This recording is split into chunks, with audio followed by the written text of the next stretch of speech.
Hi. ഇന്നൊരു Sunday evening ആണ്. Sunday ആയിട്ട് എവിടേലൊക്കെ പോണ്ടേന്ന് വിചാരിച്ച് ഞാൻ പ്ലാൻ ഇട്ടത് കുമ്പളങ്ങിയിലോട്ടാ. കുറേ ദിവസമായിട്ട് വിചാരിക്കാ കുമ്പളങ്ങിയിൽ പോണെന്ന്. കവറിൻ്റെ സമയത്ത് പോവാന്ന് വിചാരിച്ചതാ. പക്ഷെ നടന്നില്ല. അങ്ങനെ ഞാൻ മാപ്പിട്ട് കുമ്പളങ്ങിയിലെത്തിട്ടോ. നല്ല സ്ഥലം. എനിക്കൊരുപാട് ഇഷ്ടപ്പെട്ടു. പക്ഷെ ഒരു കാര്യമുണ്ട്. സൺസെറ്റ് കാണാൻ പറ്റില്ല. നല്ല മഴക്കാറാണ്. പക്ഷെ ഈ സ്ഥലം ഞാൻ കണ്ട് കൊതി തീർന്നിട്ടില്ല. കാരണം എന്ത് ഭംഗിയായിട്ടുള്ള സ്ഥലമാണെന്നറിയോ? എനിക്ക് ഏറ്റവും ഫേവറേറ്റ് ആയിട്ട് തോന്നിയത് ഇവിടെ ആൾക്കാരുടെ താമസമൊക്കെ കുറവാണ്. മെയിൻലി ഇവിടെ ആൾക്കാർ വരുന്നത് ഇതുപോലെ കറങ്ങി നടക്കാനും മീൻ പിടിക്കാനൊക്കെയാണ്. താമസമുള്ള ആൾക്കാരൊക്കെ അങ്ങും ഇങ്ങുമായിട്ടാണ് നടക്കുന്നത്. അതുകൊണ്ട് ഇവിടെ ഒറ്റയ്ക്കൊന്നും വരാൻ പറ്റില്ല എന്ന് എനിക്ക് മനസ്സിലായി. വന്നപ്പോൾ എനിക്ക് ഭയങ്കര ഇഷ്ടമായി. കുറേ വീഡിയോയും ഫോട്ടോയും ഒക്കെ എടുക്കാന്നുള്ള പ്ലാൻ ഇട്ടു. അപ്പം ഇങ്ങനെ നോക്കിയപ്പോഴാണ് പണ്ടൊക്കെ ഞാൻ കണ്ടിട്ടുള്ള ഒരു ചെടിയാണ് കേട്ടോ ഇത്.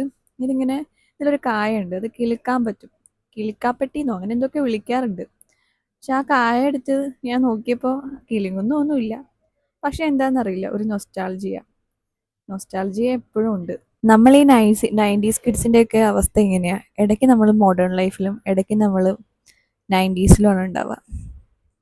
ഒക്കെ 90സിൽ നിൽക്കുന്ന ഒരാളാണ് കേട്ടോ. കാരണം ഞാൻ ഈ വീഡിയോയും ഫോട്ടോയും ഒക്കെ എടുക്കുന്നതിൻ്റെ ഒരു ഉദ്ദേശം, നമ്മളെപ്പോഴും മാറിക്കൊണ്ടേയിരിക്കും. നമ്മുടെ മാറ്റങ്ങൾ നമുക്ക് പോലും മനസ്സിലാവില്ല.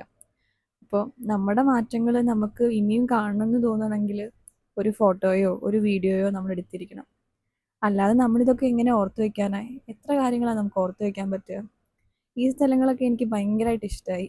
ഇനി ഈ ഒരു വീഡിയോ കാണാതെ ഞാൻ ഈ സ്ഥലത്തെ ഓർക്കാൻ പോലും സാധ്യത ഞാൻ കാണുന്നില്ല.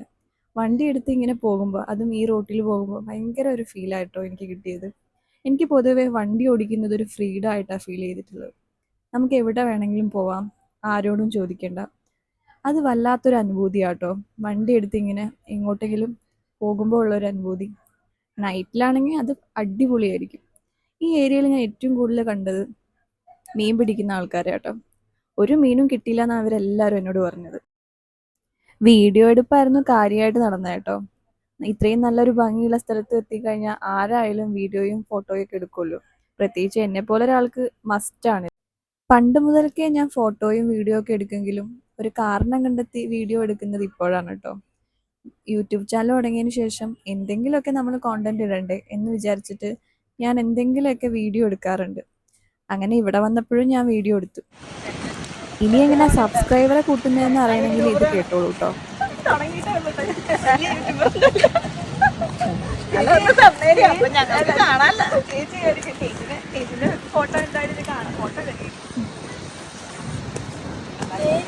പേര് വിസ്മയ തൈശ്ശേരി. അപ്പോൾ ഇങ്ങനെയാണ് കേട്ടോ എനിക്ക് സബ്സ്ക്രൈബറെ കിട്ടുന്നത്. എല്ലാവരെയും കൊണ്ടും ഇങ്ങനെ സബ്സ്ക്രൈബ് ചെയ്യിപ്പിക്കലാണ് എൻ്റെ ഇപ്പോഴത്തെ മെയിൻ പരിപാടി. അല്ലാതെ ആരും എൻ്റെ വീഡിയോ ഇരുന്ന് കാണില്ല എന്ന് എനിക്കറിയാം. പക്ഷേ എന്താണെന്നറിയില്ല, നല്ല ആവേശമുണ്ട് ഇപ്പോൾ എല്ലാവരെയും കൊണ്ട് ഇങ്ങനെ സബ്സ്ക്രൈബ് ചെയ്യിപ്പിക്കാൻ. ഓഫീസിലൊക്കെ ഇത് തന്നെയായിരുന്നു എൻ്റെ മെയിൻ പരിപാടി. പോകുന്ന വഴിക്കിതാ ഈ ഒരു പള്ളിയുണ്ട്. ഭയങ്കരമായിട്ട് ഇഷ്ടപ്പെട്ടു. എന്താണെന്നറിയില്ല, അവിടെ കുറച്ച് നേരം ഇരുന്നു. പിന്നെ എനിക്ക് പള്ളി പൊതുവേ ഇഷ്ടമാണ് കേട്ടോ. വേറൊന്നും കൊണ്ടല്ല, ഇതിൻ്റെ അകത്തോട്ട് കയറി കഴിഞ്ഞാൽ കിട്ടുന്ന ഒരു ഫീലുണ്ട്. ഭയങ്കര പീസായിട്ട് ഫീൽ ചെയ്യും എനിക്ക്. ആരുമില്ല, ഭയങ്കര നിശബ്ദത. എന്ത് രസമാണെന്നറിയോ അവിടെ അങ്ങനെ ഇരിക്കാൻ. പക്ഷേ എല്ലാവർക്കും ഇതൊന്നും ഇഷ്ടപ്പെടണമെന്നില്ല. പിന്നെ വൈകിട്ടായി ഞാൻ തിരിച്ചെത്തിയപ്പോൾ. വൈകിട്ടല്ല, രാത്രിയായി എന്ന് തന്നെ പറയാം. 8 മണിയായി. ഞാനൊരു ചുക്ക് കാപ്പി കുടിച്ച് നേരെ ഹോസ്റ്റലിലോട്ട്.